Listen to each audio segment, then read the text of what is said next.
गौतम सिंह सिर्फ 24 घंटे के अंदर रूहानी से शादी करने वाला है। क्या गुरु ये शादी रोक पाएगा? ऐसा क्या होने वाला है कि पूरे चौधरी परिवार में फिर से बवाल मच जाएगा? जानने के लिए वीडियो को आखिरी तक जरूर देखिए। सबसे पहले पुष्पी मौसी गौतम सिंह के पास पहुंचती हैं और कहती हैं कि गुरु और रूहानी मिले हुए हैं, दोनों मिलकर तुम्हें बेवकूफ़ बना रहे हैं। लेकिन गौतम सिंह को पुष्पी मौसी की बातों पर बिल्कुल भी भरोसा नहीं होता है। वह गुस्से में कह देता है कि रूहानी के बारे में एक शब्द ही नहीं सुनूंगा। इतना कहकर गौतम सिंह वहां से चला जाता है। गौतम सिंह के जाते ही पुष्पी मौसी गुस्से में अपने फ़ोन पर कुछ करने लगती है। तभी पीछे से गुरु वहां पहुंच जाता है। गुरु समझ जाता है कि अगर पुष्पी मौसी को थोड़ा और भड़काया जाए तो शायद वह खुद गौतम सिंह का कोई राज उगल दें। तभी गुरु बातों ही बातों में कहता है कि टीटी की बेटी की हिम्मत तो देख रही हो मौसी, सुल्तानपुर की सुष्मिता सेन को मार मार कर बैगन का भरता बना दिया। सच बता रहे हैं, उस कंपाउंडर का ये तेवर देखकर तो हमारे होश उड़ गए। उसके ऊपर से हमारा जो थोड़ा बहुत विश्वास था ना, वो भी आज खत्म हो गया। दुश्मन का तो दुश्मन दोस्त होता है ना मौसी। आपको जब पहली छड़ी पड़ी थी, हमें सच में ऐसा लगा था जैसे हमारी माँ का अपमान हुआ हो। हमें क्यों कह रहे हैं कि गौतम सिंह और उस कंपाउंडर को अलग करने में आप ही हमारी मदद कर दीजिए। आखिर मौसी भी तो माँ जैसी होती है। लेकिन मौसी तुरंत जवाब देती है, फ़र्क होता है, माँ गाय होती है, मौसी बिल्ली। इसके बाद पुष्पी मौसी गुरु को घूरते हुए कहती हैं, मैं सुबह से सोच रही थी कि नशे की हालत में भी तुम दोनों का चेहरा बार बार क्यों दिखाई दे रहा था। अब समझ आ गया कि तुम दोनों मिले हुए हो। मैं ये बात गौतम सिंह को बताऊंगी और साबित भी करके रहूंगी, चाहे उसके लिए मुझे कुछ भी करना पड़े, समझी?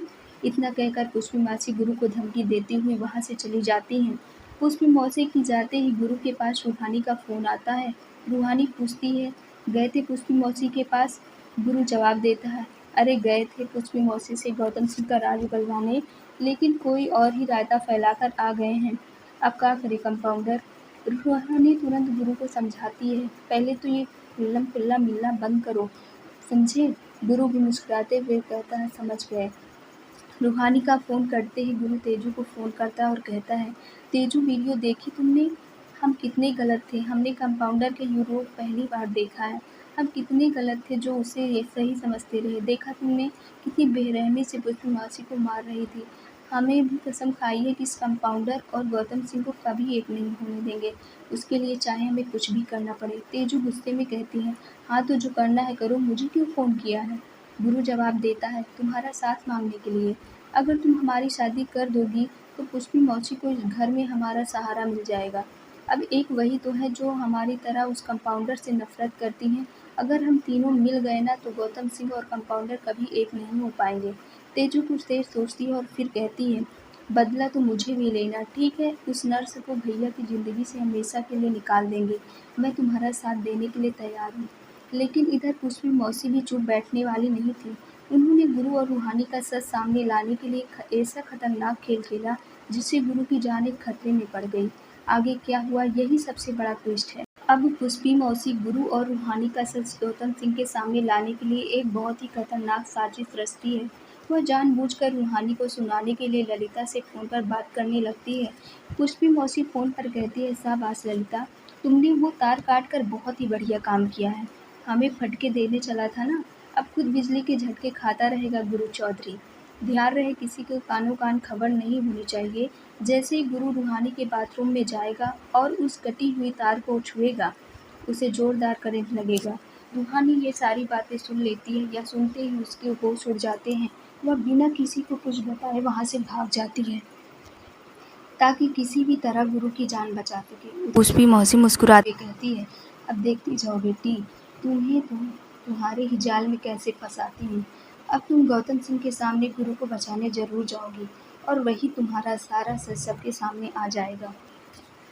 रूहानी भी तुरंत एक योजना बनाती है। वह जानबूझकर गौतम सिंह के ऊपर जूस गिरा देती है ताकि वह कपड़े बदलने जाए और उसे गुरु तक पहुंचने का मौका मिल सके। इधर गुरु आराम से बाथरूम में नहा रहा होता है। तभी रूहानी तौलिया लेकर दरवाजे पर पहुंचती है और धीरे से कहती है, मिस्टर दी, दरवाज़ा खोलिए ताकि किसी को ना शक हो कि अंदर गुरु है। गुरु जैसे ही दरवाज़ा खोलता है, रूहानी साबुन की वजह से फिसल जाती है। गुरु तुरंत उसे संभाल लेता है। रूहानी घबराते हुए कहती है, तुम्हें बचाने आई हूँ। पुष्पी मौसी ने बाथरूम की वायर काट दी है ताकि तुम्हें बिजली का झटका लग जाए। गुरु यह सुनकर चौंक जाता है और कहता है, क्या? ये तो दिन ब दिन खतरनाक होती जा रही है। इससे पहले कि कोई हमें साथ देख ले, मैं यहाँ से निकल रही हूँ। लेकिन तभी बाहर खड़ी ललिता पुष्पी मौसी बाथरूम का दरवाज़ा बाहर से बंद कर देती हैं और सीधे गौतम सिंह को बुलाने चली जाती हैं। इधर गुरु दूर से गौतम सिंह की आवाज़ सुन लेता है। वह तुरंत समझ जाता है कि ये सब एक साजिश है, इसीलिए जैसे ही गौतम दरवाजे के पास पहुँचता है, गुरु रूहानी पर गुस्सा होने का नाटक शुरू कर देता है, ताकि किसी को उन दोनों पर शक न हो।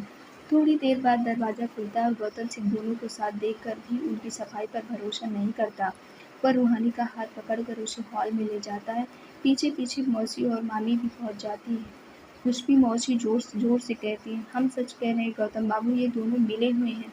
रूहानी हाथ जोड़कर कहती है, mister ji, I am sorry, मेरी एक गलती की वजह से प्लीज़ मुझे गलत मत समझिए। लेकिन पुष्पी मौसी तुरंत जवाब देती है, घर हो या राजनीति, बेवकूफ़ वही बनता है जो सफाइयों पर विश्वास करता है। समझदार वही होता है जो अपनी आंखों से देखी और कानों से सुनी बात पर यकीन करता है। तभी मामी भी सारा सच बताने लगती हैं। जीजी के जाल में फंसे थे ये दोनों। इन्होंने गुरु बाबू के बाथरूम की बिजली की तार काट दी थी। बस इसीलिए अपने गुरु को बचाने पहुंच गई ये कंपाउंडर। इसने सारी बातें सुन ली थी। अब तो आपको यकीन हो गया ना कि ये दोनों एक हैं। रूहानी फिर से सफाई देने की कोशिश करती है, लेकिन कोई भी उसकी बात सुनने को तैयार नहीं होता। गौतम सिंह रूहानी की बात मान लेते हैं। वो मौसी और मामी की बातों पर यकीन नहीं करता। इसी बीच दादी को पता चलता है कि सिर्फ गुरु और रूहानी का सच सामने लाने के लिए उनके पोते को जान के खतरे में डाल दी गई थी। यह सुनते ही दादी का गुस्सा 7वें आसमान पर पहुंच जाता है। वह अपनी छड़ी उठाती है और ललिता को जमकर पिटाई कर देती है। पूरे घर में हंगामा मच जाता है। सभी लोग दादी को शांत कराने की कोशिश करते हैं, लेकिन दादी किसी की एक नहीं सुनती। इधर गौतम सिंह भी सब कुछ देखकर समझ जाता है कि अगर उसने जल्दी शादी नहीं की तो कहीं रूहानी उसके हाथ से निकल न जाए। यहीं से गौतम सिंह एक ऐसा फैसला लेता है जो पूरे परिवार को हिला देता है। दादी के गुस्से के बाद गौतम सिंह के मन में एक ही डर बैठ जाता है कि अगर उसने जल्दी फैसला नहीं लिया तो कहीं रूहानी उसके हाथ से हमेशा के लिए न निकल जाए। इसीलिए वह बिना देर किए सबके सामने रूहानी का हाथ पकड़ लेता है और कहता है, कल हम दोनों की सगाई है, लेकिन उससे पहले चुन्नी की रस्म होगी और आज ही ये रस्म पूरी की जाएगी। इतना कहकर गौतम सिंह रूहानी के सिर पर चुन्नी रख देता है। पूरे घर में सन्नाटा छा जाता है। तभी अचानक गुरु गुस्से में जाता है और गुरु आते ही रूहानी के सिर से चुन्नी खींचकर दूर फेंक देता है और सीधे गौतम सिंह का कॉलर पकड़ लेता है। गुस्से में गुरु कहता है, हमारे घर में घुसकर हमें नीचा दिखाओगे? नहीं गौतम सिंह, हमारे रहते तुम हमारी कंपाउंडर से सगाई तो क्या शादी भी नहीं कर सकते। अभी के अभी यहाँ से चले जाओ वरना जान से मार देंगे तुम्हें। गुरु का गुस्सा देखकर घर के सभी लोग हैरान रह जाते हैं, लेकिन गौतम सिंह ने भी पीछे हटने वालों में से नहीं होता। वह गुरु की आंखों में आंखें डालकर कहता है, हमें पहले से ही पता था कि हमारी शादी में सबसे बड़ी रिकॉर्ड तुम ही बनोगे। तभी रूहानी ऐसी बात कह देती है जिसे सुनकर हर कोई चौंक जाता है। वह कहती है, ये हमारी शादी में कोई ना कोई अड़चन ज़रूर लाएगा। आप अंकल जी से कहिए कि इन्हें किसी ज़रूरी काम से कहीं दूर भेज दें, ताकि ये शादी में कोई परेशानी खड़ी ना कर सके। रूहानी की यह बात सुनते ही नागेश्वर चौधरी गुस्से से भड़क उठते हैं। टीटी की बेटी, तमीज़ से बात करो। लेकिन इससे पहले कि कोई कुछ समझ पाता, कुसुम माँ आगे बढ़ती हैं और रूहानी के गाल पर जोरदार थप्पड़ मार देती हैं। कुसुम माँ गुस्से में कहती हैं, अब तक हमें लग रहा था कि तुम्हारे इस बदले हुए व्यवहार के पीछे कोई मजबूरी होगी, लेकिन आज तुमने सब साफ कर दिया। तुम मौके पर चौका मारने वालों में से निकली। हमारा बेटा तुम्हारी शादी में कोई रुकावट नहीं डालेगा। इतना सुनते ही गुरु अपने